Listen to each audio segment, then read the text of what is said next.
Welcome to Let Me Fix This. Enjoy the video. You begin by locking in the Milkman class and inspecting your loadout. This matters because its strength is sustained support and close-range burst. Once done, swap to shotgun for tight maps or a scout for open lines. Make sure to slot the wrench to open crates faster. Check perks. Ammo regen keeps teammates supplied, and stamina increases sprint recovery. You want to prioritize mobility and resupply. That setup makes your early plays safer and sets you up to support rotations. Now you operate as a mobile supply hub and opportunistic fighter. Move with teammates and place supply crates in choke points so allies rotate through for quick heals and ammo.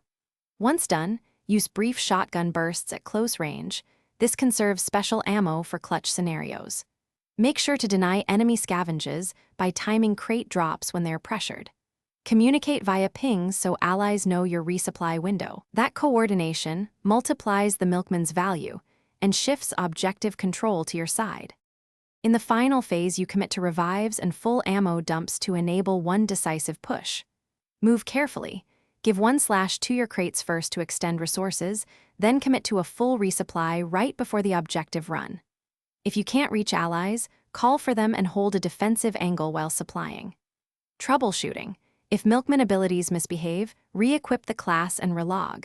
If issues persist, capture game logs and report the bug. That sequence closes matches reliably when executed. Thanks for watching. If you found this helpful, don't forget to like and subscribe.